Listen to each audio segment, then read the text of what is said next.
What happens when a big world power, like Russia, tells Israel not to attack Iran's nuclear facilities? There is a lot at stake, not just for Israel and Iran but for the whole Middle East and beyond. Russia's deputy foreign minister, Sergei Lavrov, didn't mince words when he said that such an attack would be disastrous for both regional stability and nuclear security around the world. Will the West respond? Let's find out. So why is Russia warning Israel about Iran? Russia is warning Israel not only to avoid a short-term clash, but also to protect its long-term interests in the Middle East. Russia and Iran have formed a strategic alliance that is good for both of them politically, militarily, and economically. For Moscow, having a strong relationship with Iran is important for keeping its power in the region. A nuclear attack on Iran could make the area less stable, making it harder for Russia to keep its position there. Besides, Russia has been a leader in international law for a long time, especially when it comes to nuclear security. Even though Israel says otherwise, Iran's nuclear program is overseen by the International Atomic Energy Agency, IAEA. Russia thinks that any attack on these sites is an attack on the rules that control the peaceful use of nuclear energy around the world. If this happened, it would set a bad example that could make other nuclear deals less stable, even ones with Russia. In addition, the fact that Russia is fighting in the Syrian civil war has brought its forces closer to Iran's. Both countries have backed the assassinated regime and are working together more militarily in the area. For Moscow, keeping this relationship is important, and an attack on Iran would put it at risk. This is a clear sign from Russia that it will protect its allies to the press. Reserve. Stability in the region. What does this mean for Israel? Remember to like, share, and subscribe to our channel to see more movies about Africa's politics, economy, and changing landscape. Let's move on now. Israel has always seen Iran as its biggest existential threat in the area. For years, it has warned that Iran's nuclear program is moving towards making a nuclear weapon, which is something Israel cannot allow. But attacking Iran's nuclear facilities comes with a lot of risks, especially since Russia has spoken out against doing so. For starters, Israel risks a fight with Russia, a global power with military bases all over the Middle East, including Syria. In Syria, Israel and its jets often hit Iranian and Hezbollah targets from the air. Russia has mostly ignored these operations, but an attack on Iran's nuclear facilities could change that. Responding, Russia could either give more military help to Iran or make it harder for Israel to fly over Syrian airspace. This would make it much harder for Israel to do its defense operations in the area. Iran's ability to fight back has gotten a lot better. Iran is ready and able to attack Israel directly. The recent missile attack on Israel in October 2024 in reaction to the deaths of Hezbollah and IRC leaders showed this. About 180 missiles were fired by Iran. Most of them were blocked by Israel's defenses. However, the fact that so many missiles were fired shows that Iran's military is getting stronger.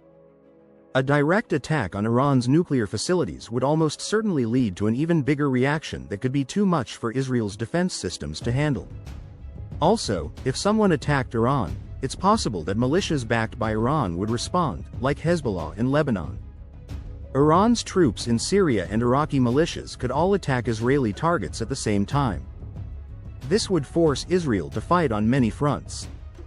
Israel is worried about more than just its military, because it is spreading its troops too thin and raising the risk of major losses. Russia's warning could put Israel on the defensive on the world stage. Russia has been a key player in the diplomatic efforts surrounding Syria and Iran, and excluding Moscow could make it harder for Israel to have a say in future negotiations.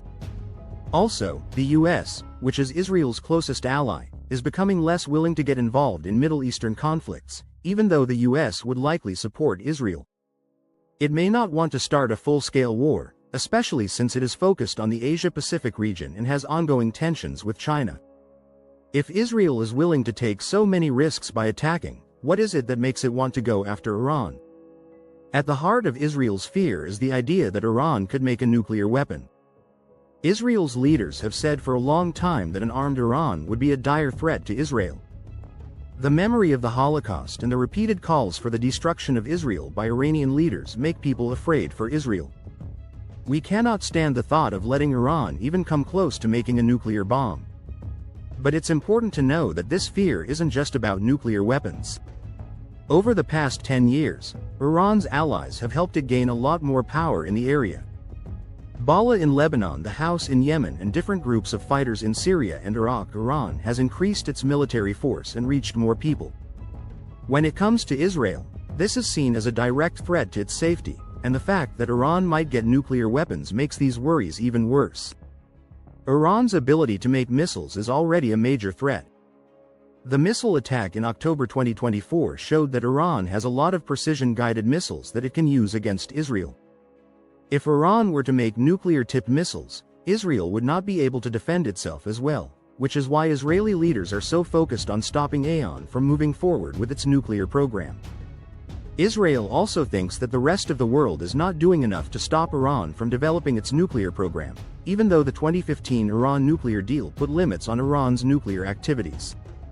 Israel has always been against the agreement, saying that it doesn't go far enough to stop Iran from finally making a nuclear weapon. This is why the US pulled out of the deal in 2018 and negotiations broke down after that. Israel is worried that Iran is getting closer to a nuclear attack. But even with these worries, is attacking Iran's nuclear sites still the best thing for Israel to do, or could it make things worse instead of better? No question that a military attack on Iran's nuclear facilities would slow down its nuclear program. But in the long run, the effects of such an attack could be much worse for Israel.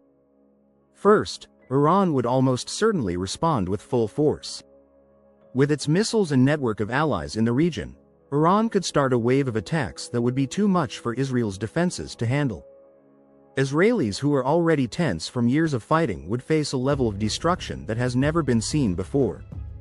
An attack on Iran could make the whole area less stable.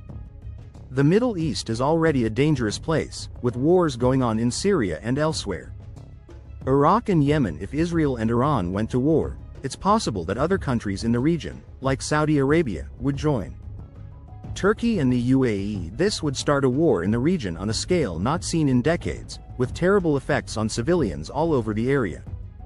An attack on Iran's nuclear sites could also cause long-lasting damage to the environment. Even though Iran's nuclear facilities are well protected, a successful attack could release radioactive material into the air, contaminating nearby areas. This would hurt Iranian civilians and could also have an effect on Israel and its neighbors.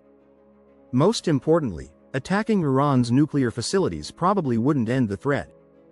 Some of Iran's nuclear facilities are buried deep underground, and they are spread out over many sites.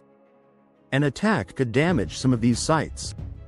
It probably won't destroy Iran's nuclear program. Instead, it might slow it down and make it more determined to keep doing its nuclear work in secret. With all the risks, is there a better way for Israel to move forward? Israel could talk directly with Iran. This may not seem likely given how hostile the two countries have been in the past, but longtime enemies have come to the negotiating table before. The Iran nuclear deal is an example of how diplomacy can work, even if it's not perfect. Besides, Israel could try to get along better with other countries in the area that also see Iran as a threat. The recent Abraham Accords, which made things better between Israel and a number of Arab states, set the stage for cooperation in the area by bringing together countries like Saudi Arabia and the UAE.